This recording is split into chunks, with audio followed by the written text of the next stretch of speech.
In this course, we are talking about the unit test cases. And to write the unit test case, you must have some code.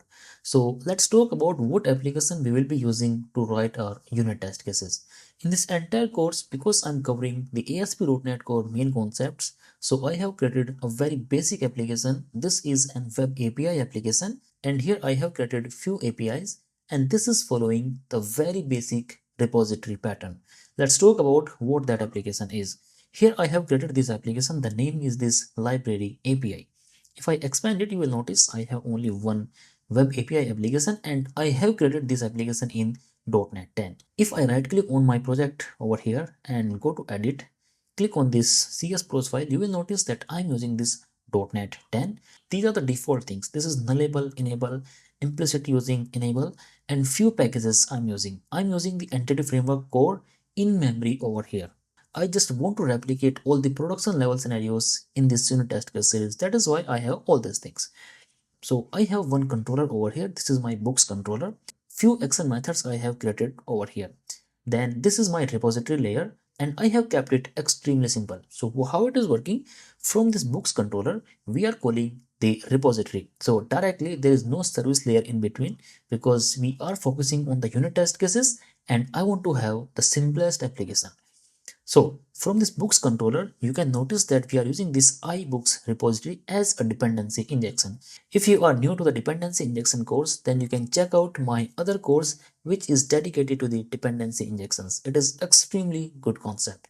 Okay, so here I'm using this dependency injection concept over here, and these are few endpoints that I have created. I'll be talking about all those endpoints also. Now, this is my repository. I have created one very basic interface over here. Few methods are there, and this is my repository class. What I'm doing, I'm using this library DB context. What is this? So basically, I'm using the entity framework core over here. So if I expand this data folder over here, you will notice this is my library DB context. I have only one class over here. This is book.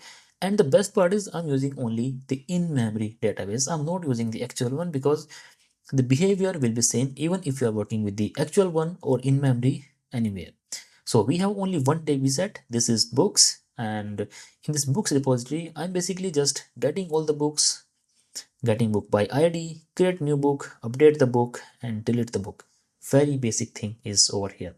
Now we have one more thing, which is DB initializer.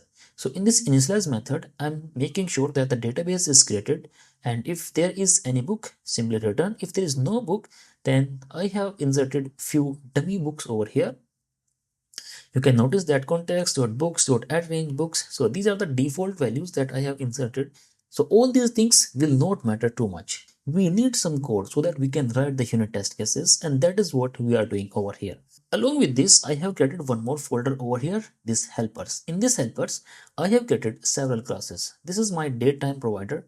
This is my late fee calculator.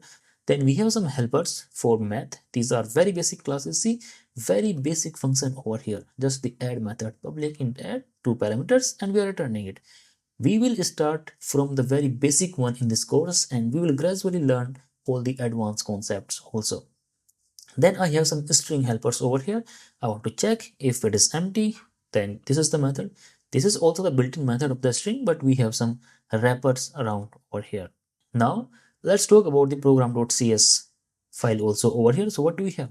We are adding all the controllers. We are having this endpoint explorer, and I have also enabled the Swagger API over here. So Swagger is just the UI that you can use in your web API application. And here you can notice that I'm using this in-memory database. So that book repository I have added as this scope method. And these are two singleton services, the math helper, the string helper. We can also include the other helpers also when we will work on the actual thing. Now you can notice that we are having this scope. This is also coming from the dependency injection. So I will highly recommend to watch my another course as well. So what we are doing, we are having this context, and in that context, we are just initializing the data. Then the basic thing that is coming from the web API. Now let's run this application and see how this will work. So I'm running this application over here. It is running on this 5000 port, and the Swagger is available at this endpoint. You can notice that we have over here 1, 2, 3, 4, 5 endpoints. The first one is used to get all the books. Remember, by default we have initialized the some data in that DB context. This is in-memory data. So if you will turn off your application, then your data will be gone. So try it out, click on this execute button. You can notice we are getting 5 records. Let's check other endpoints also.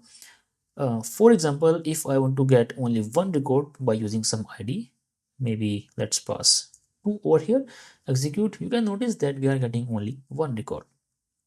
Okay, let's try to delete one record also over here, maybe 3, execute, it has been deleted.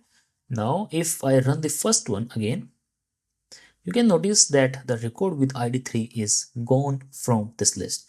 So this is the very basic minimum ASP.NET Core 5 API application, and we will be writing the unit test cases in this application.